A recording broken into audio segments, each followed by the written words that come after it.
Morning, everyone, and welcome to Coffee with Casey, where we talk about market conditions and market strategy. Today, a little heavier on the market conditions. We do Coffee with Casey, so we stay up to date on what the market is doing because we have to get out in front of it. We can't play behind the market, or it's going to cost our sellers and buyers tens, if not hundreds of thousands of dollars. We need to stay up to date on the market.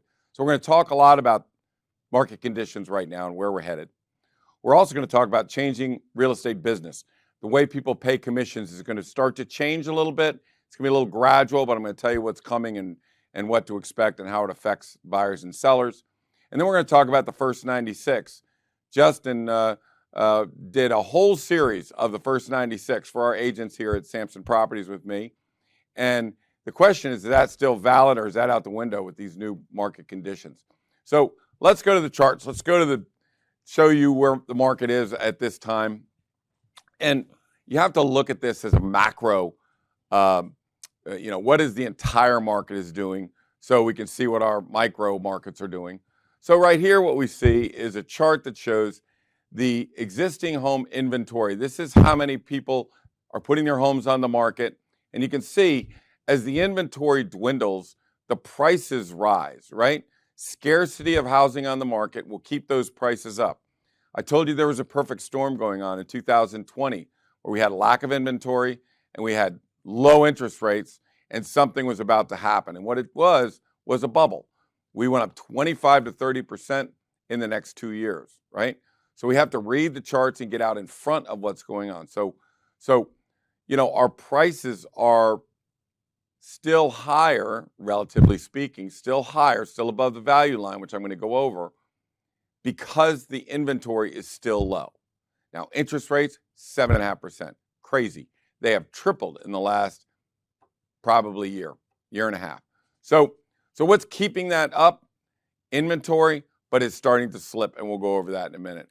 So lack of inventory, this is what happened in October. So the question is the inventory getting better or worse? So we always need to be very current.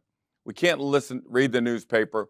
Can't look on the MLS. We have to calculate our own numbers to make sure, is inventory still low, or is it growing, right? So this is an indicator.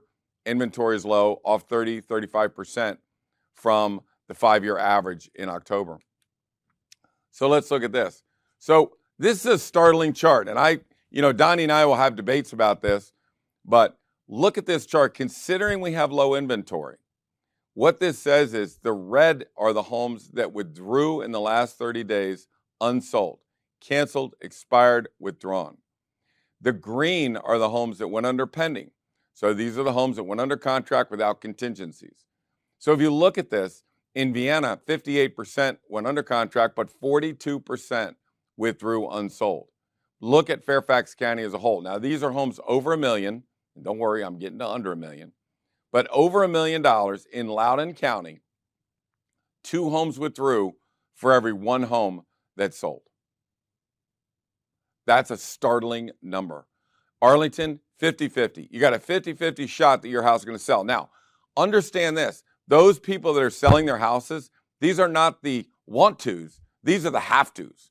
These are the people that have had a death, a divorce, a disaster. They've lost their job. They need to sell. They're moving out of town. Downsizing. So these are not people that want to sell. These are people that need to sell. And 2 people out of 3 in Prince William County withdrew unsold. Now I'm going to go over why. Why is this happening? But you got to know the what. And the what is more homes are withdrawing than expiring. So on the right-hand side, you'll see the averages. That's 57% of the homes withdrew unsold. 43% went pending in the last 30 days. Scary numbers. Don't worry about it. We're going to show you how to get out in front of this. Here are the numbers for homes under $1 million, still much more successful than homes over $1 million, but they average 62% of those houses sell, but 38, let's call it 40%, are walking unsold. Now, when your home withdraws unsold, that means you've prepared it, you painted it, you've put it on, you've shown it, you have to keep it in great shape, you have to go through all this hassle of rejection. I'm telling you, when a seller withdraws his house, which is 4 out of 10 people, it is really mind-numbing to have to go through this process. So what we like to do is educate people on this show of how you can prevent this. Okay, so let's take a look at why. Why are these homes withdrawing? We need to know how we got here. It's one thing to know where we are. It's another thing to know how we got here and what the current trend is. So let's look at the blue line. The blue line is what homes are selling for, right? So based on the price per square foot that people are getting for the house on that year, in 2003, that 3,000 square foot house built in 1990 sold for $715,000. And as you can see, it went shooting up in 2005. It went shooting down when we had the financial crisis caused by 2005, right? So we know the dynamics of what happened. Then you see it came back down to the green line. The green line is the value line. Now that is, if we take 712 back in 2003 and we apply the inflation rate to that line, then that home should be worth about $839,000 and $210,000. Look at where it came back down to. It went from $1,041,000 all the way back down to $845,000. So you see, it just came to the value line. Now let me tell you why this is important. Because in 1980 and 1993, 1994, we did not know where the bottom was going to be for those recessions. We didn't know how low prices were going to go. We had no clue and no idea. I know now. Now I know, right? We didn't know in 2010, how low could they go? Somewhere around $839,000. That's what they're worth.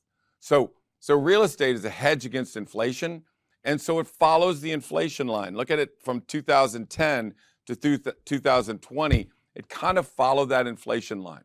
Then it popped up in 2022. That was caused by the perfect storm of low interest rates and low inventory. And as you see now, it's gradually worked its way down.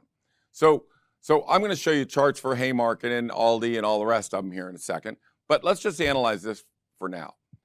So somebody's selling a house that's 3,000 square feet, built in 1990, and they're going, well, my neighbor sold his for $1.5 million in 2022. I got to be worth 1.45. Nah, you're 1.3. You're 1.3. So what happened is 1.5 was its peak. 1.359 was in 2023, first half of this year. Now it's already moved down to 1.3 million. And what I do for the last number is I say, give me all the pendings and homes that sold in the last 30 days. So give me all the 3,000 square foot homes built in 1990 in the last 30 days, and the pendings, where are they at right now? Now they're at 1.3. So the problem is, why are 60% of the people withdrawing their houses? It's because they're looking at that and they're going, well, it was 105. Let's say it's 1.4. Let's say we took a big hit. Some of them don't even want to take that hit. It's at 1.3. Well, where's it going? It's going to 1.2. Could go to 1.2. But I know that the house is worth 1.2 based on inflation. If all things were equal, 1.2. Now, if we had inventory, it would be 1.2. The only reason it's still at 1.3 is because of lack of inventory. So the question is, good time to sell? Oh yeah. Now, the other question is, good time to buy. How can it be a good time to sell and a good time to buy? Well, it's a good time to sell because you still have about $100,000 worth of, I'll call it fluff, coming from the peak in 2022. So we're still above where we should be. This Vienna is at 108, 108% of their value line.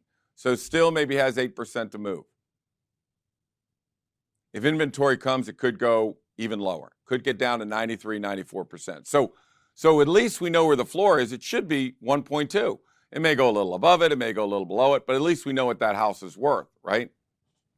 So we have that chart. By looking at this chart, I have a good vision, good visibility, and so do my sellers, by the way, of why it is where it is and how it got to where it is and where is it going from here, right? So what we need to do as realtors, and hopefully I got a lot of Sampson realtors that listen to this, we look at this and say, all right, in my market, this is Oakton, right? So Oakton, You could see it following the value line all the way through, and then all of a sudden, 2022, it had its pop. Look, it hasn't gone down yet.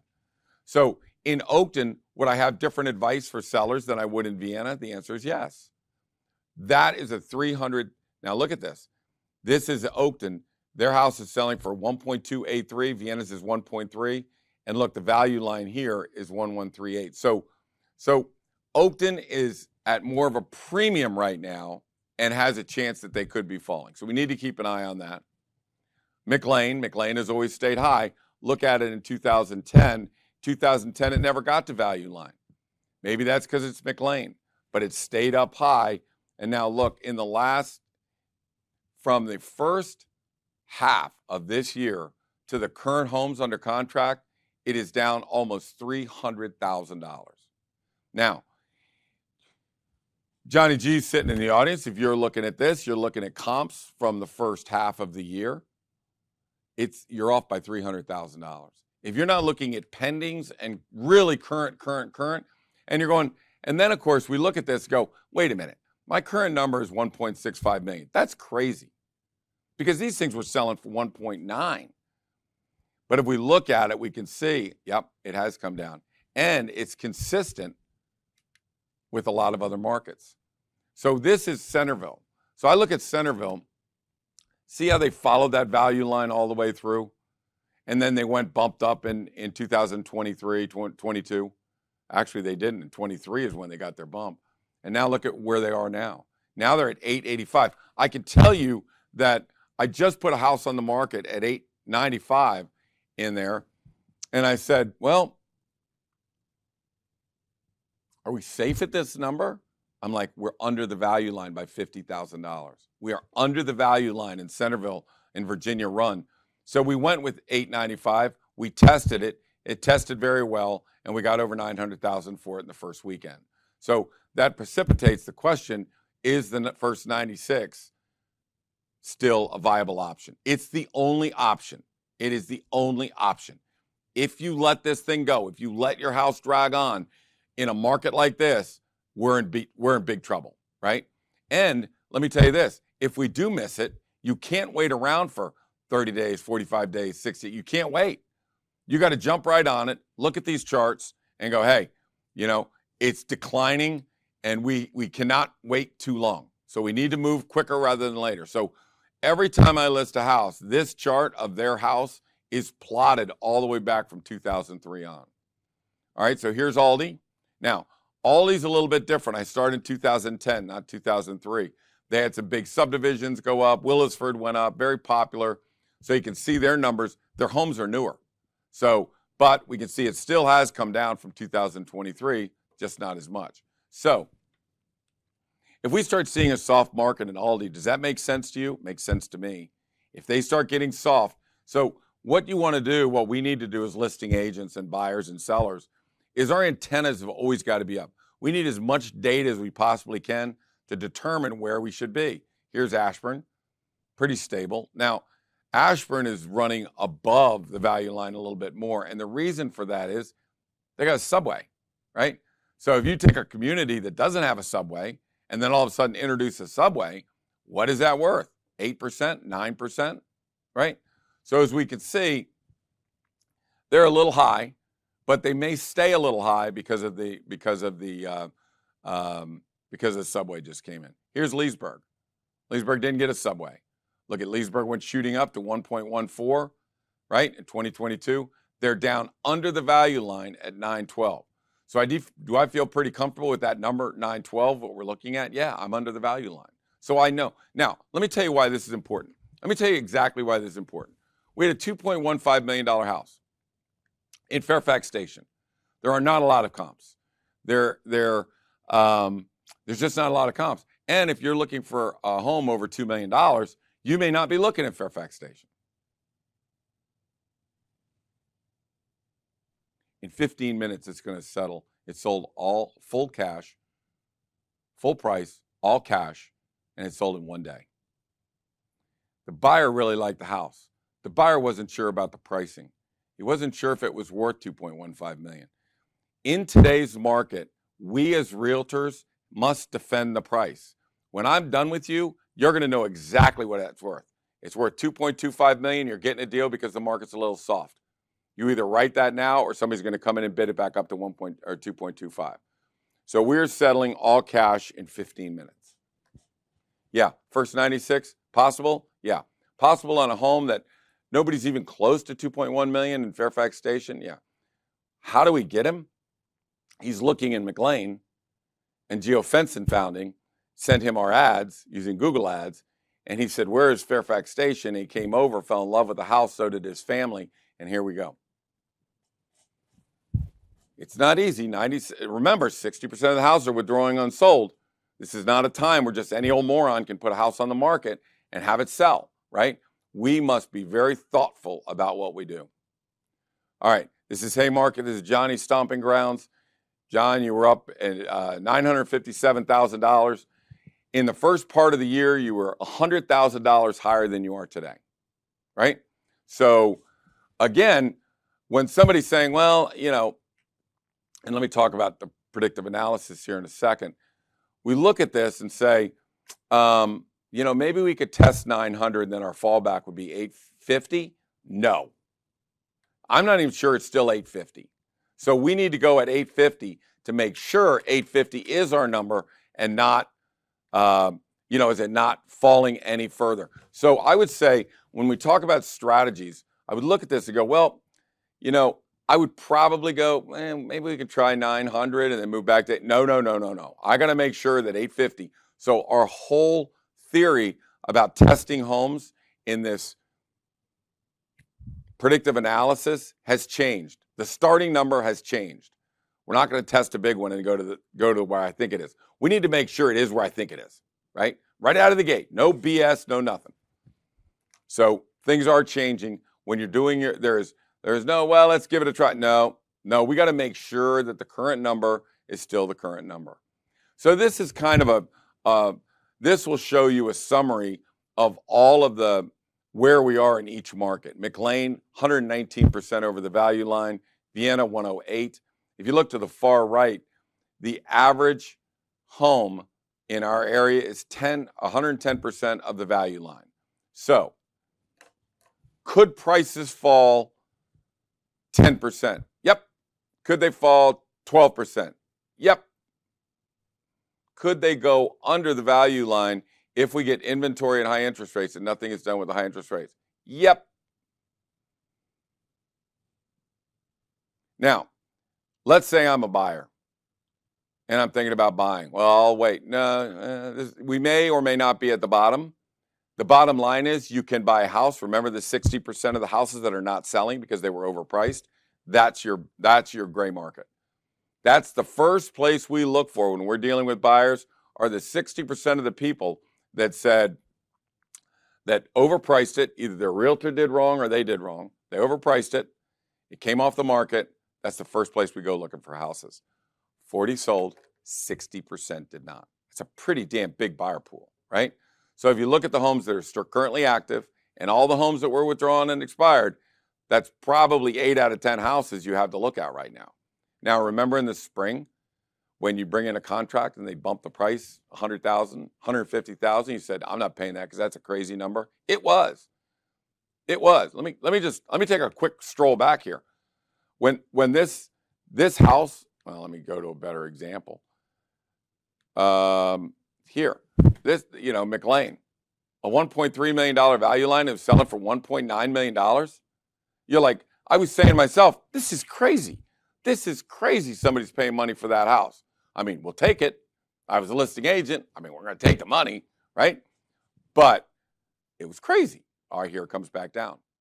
Now, could McLean come down a little bit more? Yeah, probably, but that's a pretty steep drop they've just taken, okay? Let's go back to the summary. Again, look at the market that you're in. If you're at Haymarket, you're pretty stable right now at 108. That's stable for the rest of the market. Aldi could have a good drop. Ashburn could have a good drop. McLean is McLean. They'll stay up a little bit. But if you can look around, Centerville and Leesburg are great buys right now. So if I had a buyer and I was close to Centerville, those homes in Centerville are a great deal. They are under the value line. They're under market value. That's the place I would go. Now, Case in point with that, we just sold one in the first weekend for more than over list price with 6 different contracts. 6 contracts in a market that 60% of the homes withdraw unsold. Crazy, right? Crazy. Play by the rules, you win. Don't play by the rules, you lose. So where are we headed from here?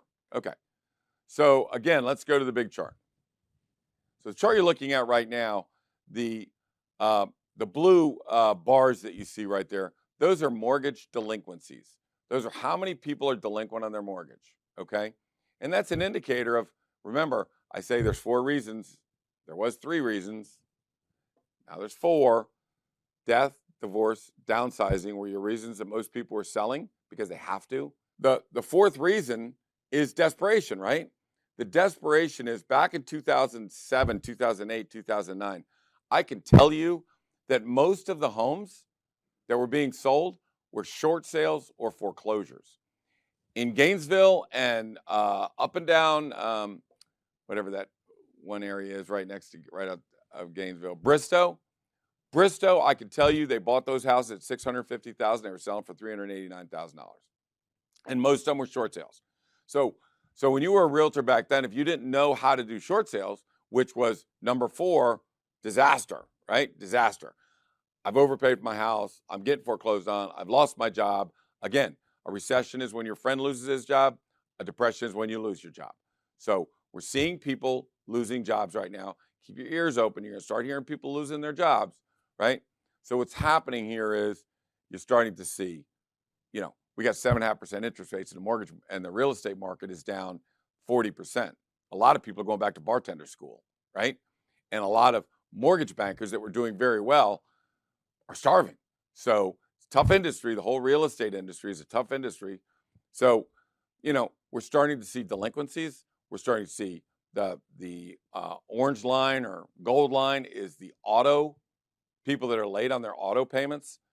The credit card payments are right below that. So you see the upturn now. You start to see a little more desperation. Is it 2007, 2008? Nah, we're not in the ballpark. We're not even in the ballpark what those guys were going through. But is it increasing? Yes. Does that show signs of distress? Yes. Is it going to get worse? Yes. You need to adjust your strategy based on reality, right? So I would just say is you can cut that, Justin. We're done with that. And, so I think that, is this a doom and gloom? No, not doom and gloom, but it's reality. And you got to adjust to reality. And as long as you adjust to reality, then everything's fine. And when we talk about, is the first 96 viable? It's critical. I mean, now more than ever, right? Now more than ever, it is critical. So we're not talking about maybe we'll get another $100,000 if we do it in the first 96. We're talking about survival and selling it at that price and getting your price in the first 96, right? So, before $2.15 million contract comes in, right before we even go live, what would we do? We'll wait. Maybe we'll get a better offer. Not now. Let's sign that dang contract and let's go, right? Do you have other people interested? Yeah. Anybody want to match that? No. Okay, we'll take that. We settle on it in 7 minutes. I'm going to be a lot happier in 7 minutes. I'm going to go get a bottle of champagne with that seller, and we're going to have a ball because that happened in 6 days. It settled in 6 days, all cash. She wasn't sure what she was going to do with the furniture. He goes, I'll take that. I like that. Doesn't get any better. When you have a great seller and a great buyer, it's a world of love, man, and everybody wins. Everybody wins. So let's talk about another thing. Let's get into the business of real estate. Just what time are we at? I turn my clock off, so. 10:55. Let's talk about the changing world of real estate real quick. Now, so throughout our time, a seller is paid commissions, and let's just use a ballpark number. Let's say 6% commission, and 3% of that went to the listing agent, and 3% of that went to the selling agent. And then in 1985, a guy named Jim Workington, hope he's still alive, I'd love to get him on this show, started a thing called buyer brokerage. And he said, I think that the buyer needs to be represented because the contracts all say that the agents represent the seller. Seller's paying for them, they're representing the seller. Jim Workington said, don't do it that way. We're going to have the seller pay 3% to me on behalf of the buyer, on behalf of the buyer. So when he did that, we would sign buyer broker agreements. We would say, okay, I'm working exclusively for the buyer. We'd have that thing. The seller would have to sign, say he knows that I'm working for the buyer, and he's going to pay me on his behalf. So was it a different dynamic? Yeah. Was it accepted by everybody? No. We looked like we were absolute, you'd go into a listing or a contract, and they were like, what the hell are you talking about? Jim Workington started it all, buyer brokerage. It was finally adopted by the rest of Northern Virginia Association of Realtors, I think somewhere in 2005, 2010, somewhere around in there.